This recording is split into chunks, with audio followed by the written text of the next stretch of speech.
This video is on Harmain Amber Oud Aqua Dubai. In today's video, I'm going to go over the scent, the bottle design, and where I wear Aqua Dubai. Now before I do that, if you'd like to see more of my fragrance content, be sure to hit the subscribe down below. And if you find any part of this video informative, be sure to give me a thumbs up down below. Now, where do I start with Harmain Amber Oud Aqua Dubai? This right now is an incredibly popular fragrance. And I can see why. It is super fresh, super bright, super uplifting, without coming across as like super generic. Now some people may say that this smells very similar to another fragrance, but at a certain point with inspired by fragrances, they change just enough that it's not quite like the same fragrance. Which before we get into the scent, let's go over the bottle design. So the front here is gonna be very blue with a blue cap up top. And I've gotta add, this has a very nice feel to it, with a nice plaque on the front, along with on the back, you're gonna have that unique design there, with a metal cap and a gold atomizer, which the atomizer is pressurized, which typically goes without saying that I do appreciate the pressurized atomizer on these. Like you just saw, 2 sprays have my entire arm covered. So for me, with wearing this, it has been somewhat linear, which over the past few weeks, this has been one that I've been spraying in my hand and testing, along with like full day's wear of it. Key takeaway with this is that the opening is bright and crisp and somewhat sweet. So it's a bright citrus, a sweet citrus, and a crisp soapiness.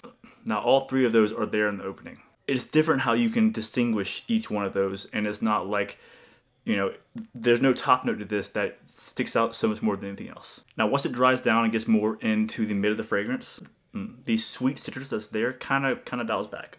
And you're left with a fresh citrus and a crisp soapiness. And that is what the majority of the scent is. Now initially when I first sprayed this, I got 2 to 3 hours of wear out of it. But then I sat it down and I didn't wear it for like 2 weeks. And when I came back to it, it was a whole new experience. The opening lasted longer, the dry down lasted longer, and it just in general lasted longer on my skin. Now when I wear this, I get about 6 to 8 hours of wear from this. And if I spray it on my clothes, it's there until I wash it off. Now one thing that I want to note about this, somehow in the dry down with the soapiness and the citrus, I get almost an aquatic vibe from this, but a really, really nice aquatic vibe. Like imagine Aqua Marine from Bulgari. Similar to that in ways. What I mean by that is that the scent that I get late into the dry down is not a super synthetic aquatic. It somehow smells like you're on the beach at night.